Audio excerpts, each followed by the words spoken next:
안녕하세요. 축구력 무한 상승을 꿈꾸는 강슈팅입니다.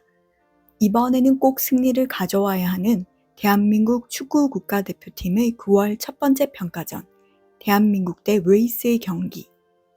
부임 후 승리가 없는 클린스만호는 이래저래 사람들의 입에 오르내리는 상황입니다. 하지만 이번 시즌 해외 리그에서 뛰는 우리 선수들의 활약은 대단했었죠. 이런 선수들을 데리고 유럽에서 열리는 경기에서 승리하지 못하면 클리스만 감독은 더 힘든 상황에 빠질 수밖에 없었고요. 그리고 웨일스 마피아 소속인 손흥민 선수와 웨일스 대표팀과의 경기라는 것도 흥미로운 부분이었죠. 베일 선수는 은퇴를 했고요. 현 토트넘 동료인 벤 데이비스 선수, 새로 영입된 브레넌 존슨, 리즈에 임대되어 뛰고 있는 조 로든 선수와의 맞대결이었죠. 팀에서는 좋은 친구이지만 나라를 대표하는 경기이니 최선을 다해야겠죠. 그러나 결과는 또 0대0 무승부, 승리를 챙기지 못했습니다. 경기 내용은 더 실망스럽습니다. 우선 후방부터 이어지는 패스 플레이가 전반까지 이어지지 못했습니다. 번번이 상대의 압박에 막혀 패스를 뒤로 보냈습니다. 좌우 측면에서 날카로운 돌파나 크로스도 찾아보기가 힘들었습니다. 그렇다고 중앙에서의 공격이 이루어졌나요? 그것도 아니었습니다.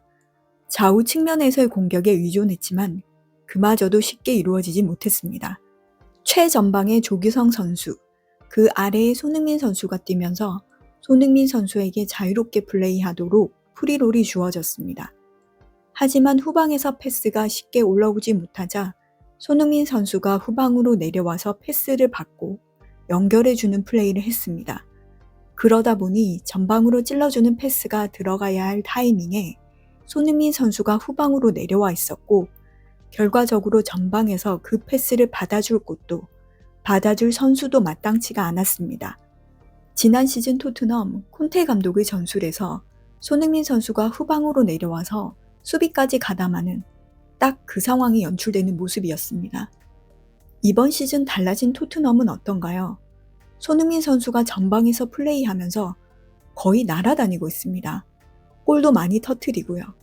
그런데 왜 대표팀에서 손흥민 선수를 이렇게 쓰고 있는 건가요? 손흥민 선수가 가장 잘하는 플레이가 나오지 않고 있습니다. 어쨌든 우리 대표팀의 공격은 손흥민 선수가 주축입니다. 상대팀도 손흥민 선수가 전방에서 움직일 때 위협을 느끼고 그런 상황에서 손흥민 선수에게 득점 찬스가 올 수 있고 손흥민 선수가 만들어낸 공간으로 다른 선수들이 침투해서 득점을 할 수도 있습니다. 우리 수비 라인에 김민재 선수가 있는데 뭘 걱정하는 건가요?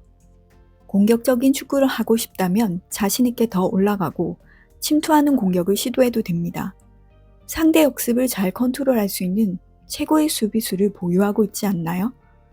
평가전에서 그런 전술들을 자유롭게 시도해봐야 하지 않을까요? 하지만 그런 플레이가 전혀 나오지 않았습니다. 후방에서 전방으로 이어지는 패스 플레이가 잘 되지 않자 김민재 선수가 한 번에 전방으로 넘겨주는 패스가 나왔고 그런 패스가 좋은 장면을 만들어내기도 했습니다. 몇 번 오프사이드가 되긴 했지만요.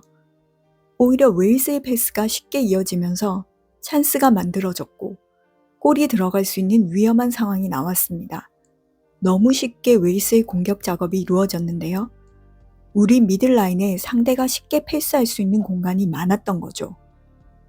우리 팀의 공격 시 미들라인에서 위협적인 패스나 연계 플레이, 돌파해서 나가는 장면도 나오지 못했습니다. 이것이 우리 팀의 가장 큰 문제점이 아닌가 생각합니다. 그리고 더 큰 문제는 오늘 경기 웨일스가 그렇게 잘하지도 않았다는 겁니다. 그런데도 비겼다는 것은 우리 팀의 경기력이 그만큼 좋지 않았다는 겁니다. 더 강한 팀을 만났다면 이번 경기 패했을 거라는 사실입니다. 이강인 선수가 없어서 창의적인 플레이가 나오지 않는다? 그렇게 생각하진 않습니다. 이강인 선수 한 명만으로 대표팀이 달라진다면 그게 더 큰 문제입니다. 이재성, 황인범, 홍현석 등 좋은 플레이를 보여줄 수 있는 선수들이 있습니다. 선수들 개인의 역량의 문제일까요? 과거의 축구라면 그렇게 말할 수 있는 부분도 있을 겁니다. 하지만 현대 축구는 감독의 역할이 큽니다. 팀의 전술을 어떻게 가져가는가에 따라 팀이 180도 달라집니다. 계속 지적되어 왔지만 클린스만 감독이 어떤 전술을 쓰고 싶은 것인지 명확하지가 않습니다. 아니, 전술을 모르겠어요. 요즘 축구 팬들은 EPL, 라리가, 분데스리가, 리그앙 등 해외 축구 리그를 즐겨서 봅니다. 해외 축구팀들의 전술과 선수들의 움직임을 다 알고 있고 분석까지 하고 있는 상황이에요. 그만큼 눈높이가 높고 알 만큼 알고 있다는 겁니다. 지금 우리 대표팀의 경기 내용이 전술이 자리 잡힐 때까지 기다릴 수 있는 상황인지, 전술 자체가 없고 선수들이 장단점 파악이 되지 않아 문제가 되는 상황인지는 판단이 된다는 겁니다. 물론 이전 벤투 감독도 부임 당시에 비판이 있었던 것이 사실입니다. 선수 운영의 폭이 넓지 못하다. 왜 이강인은 발탁하지 않느냐.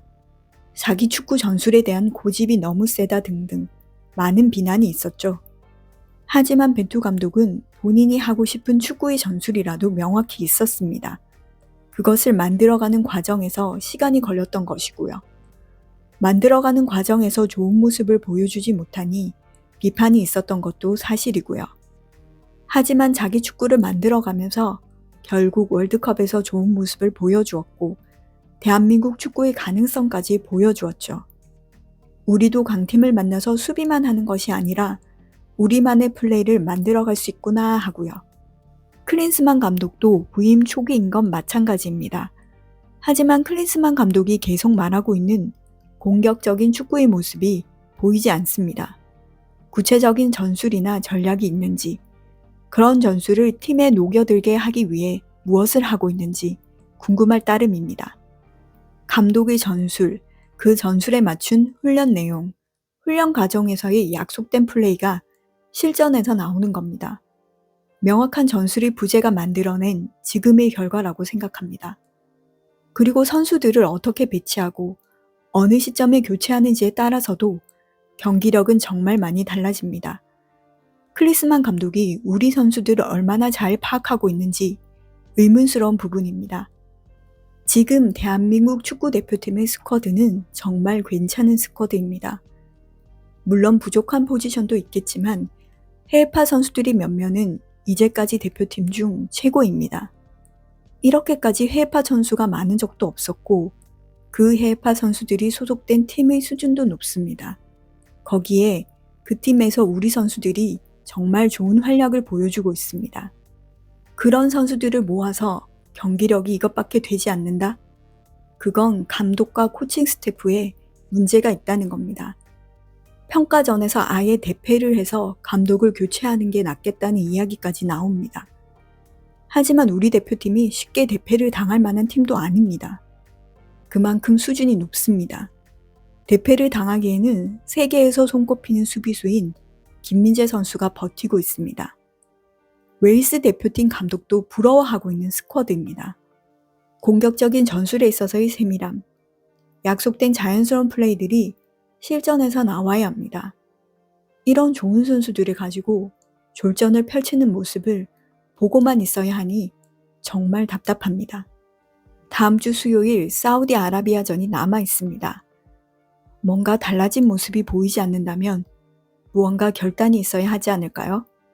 대표팀 감독 선임부터 독단적인 모습을 보여준 축구협회. 축구협회가 달라진 모습을 보여줄까요? 한국 축구의 미래를 멀리 내다보고 움직이는 축구협회. 축구 팬들의 눈높이에 맞는 축구협회가 되길 바라면서 사우디아라비아전을 기다려봅니다.